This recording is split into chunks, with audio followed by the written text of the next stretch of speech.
A man finds himself trapped inside a mysterious cube with dangerous rooms.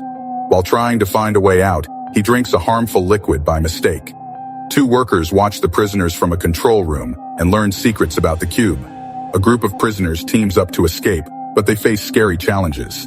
What is the cube really hiding, and who is in charge? The story began with a man who found himself trapped in a large cube, which was made up of several rooms. As he tried to find a way out, he entered one room that sprayed him with a strange liquid.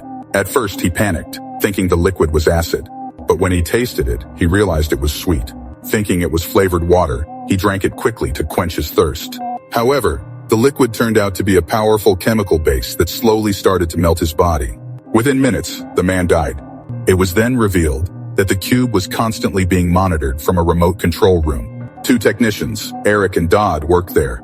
They didn't know who their bosses were and were not allowed to access files beyond their assigned tasks.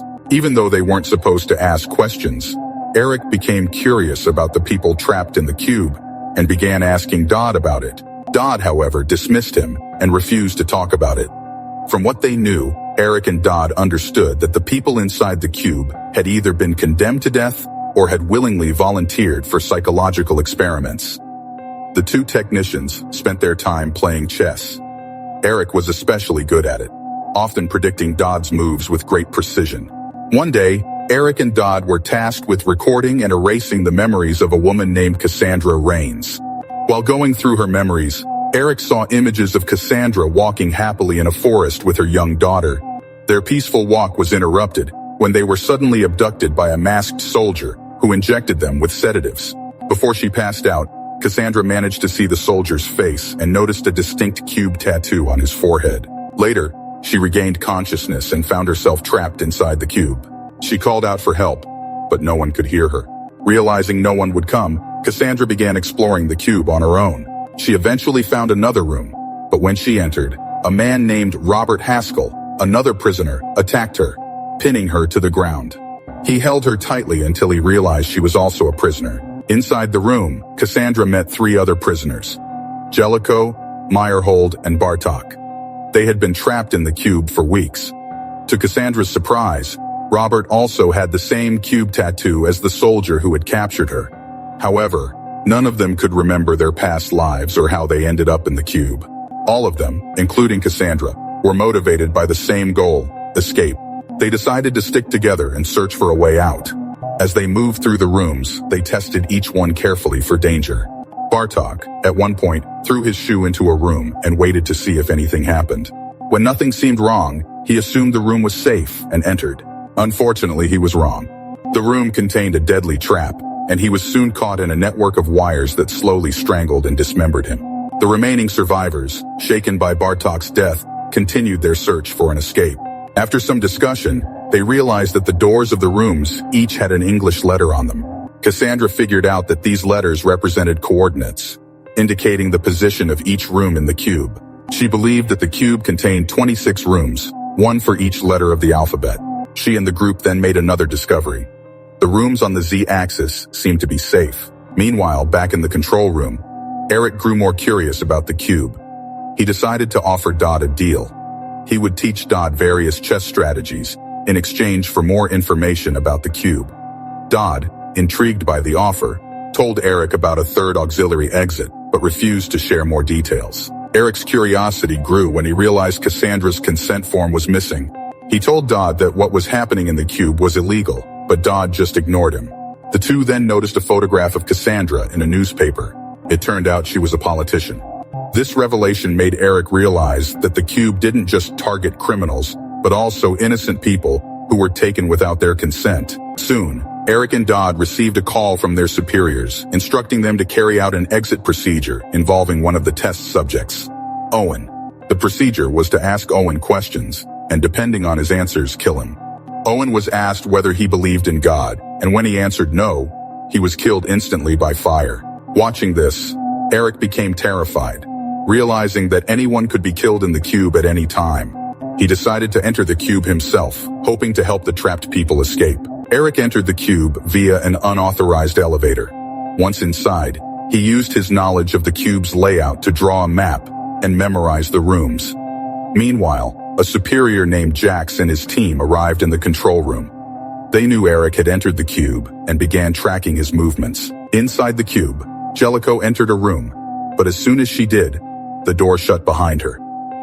Cassandra tried to open the door, but to her horror, Jellicoe had disappeared. This showed that the rooms in the cube were constantly shifting. After searching for hours, the group found Jellicoe again, but she had been infected with some kind of disease. She soon woke up, clinging to Meyerhold for help, but in a panicked response, Meyerhold pushed her away, accidentally causing her to hit her head against a wall. She died from the impact. Soon after, Meyerhold started showing symptoms of infection as well. Robert suggested leaving Meyerhold behind, as he feared that Meyerhold would slow them down or infect them. But Cassandra refused. She insisted they could not abandon him, and they continued their journey. In the next scene, Meyerhold went ahead to check a room below them.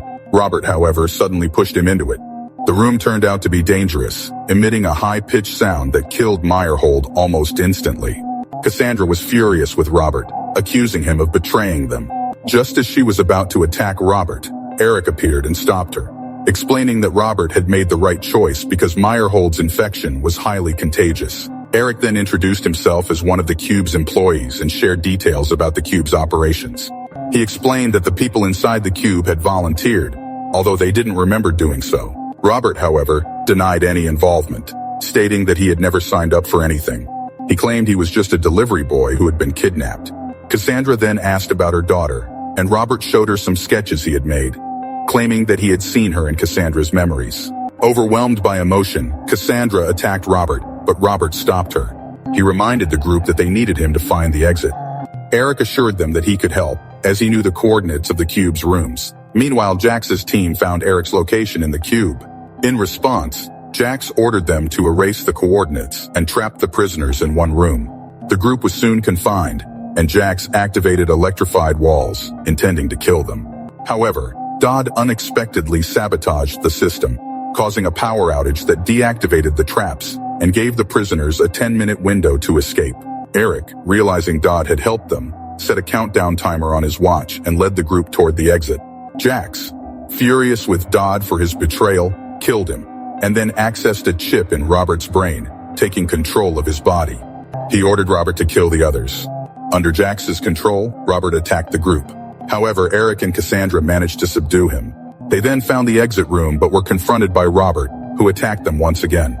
In a struggle, Robert almost killed Eric by choking him, but Cassandra intervened, impaling Robert with a sharp object and killing him. Cassandra and Eric quickly entered the auxiliary exit, just as the sterilization procedure began. After escaping into a lake, Eric and Cassandra made their way through a forest that looked eerily similar to the one Cassandra had seen in her memories. However, Jax's soldiers arrived and chased them. During the pursuit, Eric was tranquilized and captured. Before he lost consciousness, he managed to hold off the soldiers long enough to allow Cassandra to escape. Later, Eric woke up in a surgical room where Jax revealed that Eric had been convicted of high treason and had agreed to participate in the cube experiment. Jax showed Eric a consent form with his signature, though Eric had no memory of signing it.